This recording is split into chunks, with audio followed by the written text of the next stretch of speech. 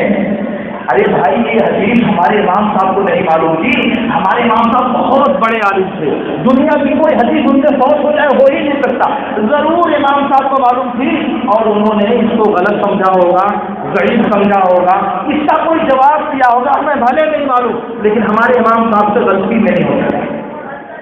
امام صاحب نے کہہ دیا اس لحاظ سے آخر ہو گیا۔ اب اگر امام صاحب کے پیچھے وہ لوگ چلتے ہیں اور ہم اپنے مولوی کے پیچھے چلتے ہیں، ہم اپنے رسم و رواج کے پیچھے چلتے ہیں، ہم اپنی اقلیت اور اکثریت کا ڈھول پیٹنے کے پیچھے چلتے ہیں، تو دونوں میں کیا فرق ہے؟ یہی نا جو اپنے آپ کو مقلد کہتا ہے اور ہم اپنے آپ کو اہل حدیث کہتے ہیں، اس کے علاوہ کیا فرق ہے؟ طرز عمل پر آپ غور کرو، طریقۂ تفکیر آپ دیکھو، دونوں میں کوئی فرق نہیں ہے، وہ بھی تقلید ہے اور یہ بھی تقلید ہے۔ اس لیے نبی کی بات کے سامنے، محمد الرسول اللہ صلی اللہ علیہ وسلم کے فرمان کے سامنے امتیوں کے فرمان کو قائم کرنا یہ ہماری بہت بڑی نادانی ہوگی۔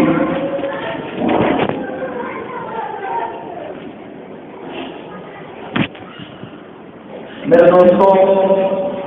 میں آپ سے عرض کرنا چاہ رہا ہوں کہ یہ جو حدیث ہے میرے بعض عزیزوں اور کیا بتاؤں ان کو جہالت پرست انسانوں کو پتہ نہیں کیوں لگتا ہے کہ یہ حدیث صحیح نہیں ہے۔ اگر اللہ ان کو توفیق دیتا تو اس حدیث کے اندر جو کلام محدثین کا اس کو دیکھتے، نہیں توفیق ہے تو اس زمانے میں حدیث کا سب سے بڑا امام شیخ البانی تھا، اس سے بڑا اس پورے 700 سال میں کوئی عالم حدیث کا پیدا نہیں ہوا ہے، پورے 700 سال میں اتنا بڑا حدیث عالم کوئی نہیں پیدا ہوا ہے پورے زمین کا۔ وہ کہتا ہے کہ حدیث صحیح ہے، کوئی مان لینا کافی نہیں ہوگا آپ کے لیے، لیکن میں آپ سے عرض کرتا ہوں اس حدیث کو متعدد لوگوں نے ثور بن یزید سے اور اس نے خالد بن معدان سے اور اس نے عبداللہ بن بصر سے، یہ صحابی ہے، اور اس نے اپنی بہن سلمہ بن بصر سے روایت کیا ہے، اور ثور سے اس کے نیچے روایت کرنے والی ایک جماعت ہے، 10-12 ہے۔ اور اسی حدیث کو جب احمد نے مسند میں روایت کیا ہے تو لقمان بن عامر رضی اللہ تعالیٰ عنہ نے خالد بن میدان سے اسی حدیث کو روایت کیا ہے۔ اس کا مطلب کہ محدثین کے قاعدے کے مطابق لقمان بن عامر نے ثور بن یزید کی متابعت کیا، اور اسی حدیث کو جب دیگر ائمہ نے روایت کیا ہے تو حسان بن نوح اور ان کے ساتھ دوسرے 2 لوگوں نے عبداللہ بن بصر رضی اللہ تعالیٰ عنہ سے اس حدیث کو روایت کیا ہے۔ یعنی روایت کی یہ تعداد، اور ثور بن یزید وہ ہے جس کے بارے میں حافظ ابن حجر نے تقریب التہذیب میں لکھا ہے ثقۃ ثبت، صرف ثقہ نہیں، ثقۃ ثبت ڈبل ثقاہت کا درجہ ان کو دیا ہے، اور خالد بن معدان کو کہا ہے ثقۃ فقیہ، اور عبداللہ بن مسعود تو صحابی ہیں، ان کی بہن بھی صحابیہ ہیں۔ تو میں عرض یہ کرنا چاہ رہا تھا کہ اگر سند کا حال معلوم کرنا ہے، علم جرح و تعدیل کی کسوٹی پر حدیث کو پرکھنا ہے، تو یہ ہے اس کا معیار، اور یہ ہے اس کے دلائل، اور یہ ہے اس کی اسانید۔ اور یاد رہنا چاہیے ثور بن یزید بخاری کا راوی ہے اور کتب اربعہ کا راوی ہے، مسلم کو چھوڑ کر کتب ستہ نے اس حدیث سے روایت لیا ہے، سب چلے جاتے ہیں۔ اسی لیے آپ تہذیب الکمال، تہذیب التہذیب، تقریب التہذیب اور اسی طرح تہذیب التہذیب، الکاشف سب میں اس کا تذکرہ پائیں گے۔ پھر اس کے بعد سند کی مضبوطی، سند کی پختگی اور سند کے ثبوت کا یہ عالم ہے۔ اور آگے آئیے آپ اٹھا کے دیکھیں، بدر الدین عینی کی ایک کتاب ہے نخب الافکار فی تنقیح المعانی فی شرح معانی الآثار، اس کی 7ویں جلد اٹھا کر کے دیکھیں، اس میں ایک لمبی فہرست ملے گی جنہوں نے کہا ہے کہ سنیچر کے دن روزہ، نفلی روزہ رکھنا جائز نہیں ہے۔ آپ دیکھیں اس میں اٹھا کر کے، کیونکہ صحابی نے پہلے ذکر کیا ہے کہ کچھ لوگ اہل علم کی جماعت سنیچر کے دن روزہ رکھنے کو مکروہ یعنی حرام کہتی ہے۔ اس کی شرح کرتے ہوئے انہوں نے ان ائمہ تابعین اور تبع تابعین کے نام گنائے ہیں جو کہتے ہیں کہ سنیچر کے دن نفلی روزہ رکھنا جائز نہیں ہے۔ اور پھر اس کے بعد ایک تسلسل کے ساتھ اہل علم کی ایک جماعت اس مذہب کی داعی اور اس مذہب پر عامل رہی ہے، اور اسی لیے یہ تو صحابی 4 صدی ہجری کے ہو گئے، اسی لیے شیخ الاسلام ابن تیمیہ نے اقتداء الصراط المستقیم میں حنابلہ کی ایک جماعت کا مذہب نقل کیا ہے کہ شنیچر کے دن روزہ رکھنا درست نہیں ہے، اسی حدیث کی وجہ سے جو بھی میں نے ذکر کیا ہے۔ اور اسی طرح سے ابن رشد نے، یہ ابن تیمیہ کے معاصر ہیں، ابن رشد نے بدایت المجتہد میں اہل علم کے اختلاف کا تذکرہ کیا ہے، جس میں یہ بات آپ پائیں گے کہ اہل علم کی ایک جماعت شنیچر کے دن روزہ رکھنے سے منع کرتی ہے۔ تو میرے کہنے کا مطلب یہ ہے، یہ اللہ کے نبی کا حکم ہے، یہ حدیث ہے، یہ فرمان ہے،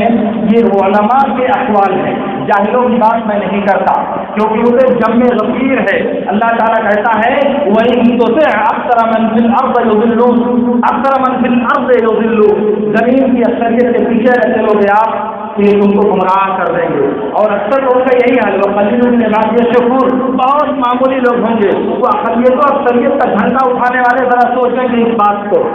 بہرحال میں اللہ رب العالمین سے دعا کرتا ہوں، ہاں بات ذرا لمبی ہو رہی ہے، اس لیے اللہ رب العالمین سے دعا کرتے ہوئے اپنی بات کو ختم کرنا چاہتا ہوں کہ اللہ رب العالمین ہمارے دل میں سنت کی عظمت، سنت کی محبت اور سنت کا احترام پیدا کرے۔ اللہ رب العالمین ہمیں نبی صلی اللہ علیہ وسلم کی جو محبت ہے، اس محبت کی وجہ سے نبی صلی اللہ علیہ وسلم کے فرمان اور آپ کے طریقے سے بھی ہمارے دل میں محبت پیدا کر دے۔ ربنا تقبل منا انك انت السميع العليم واخر دعوانا ان الحمد لله رب العالمين۔ اقول لكم ما تسمعون واستغفر الله لي ولكم۔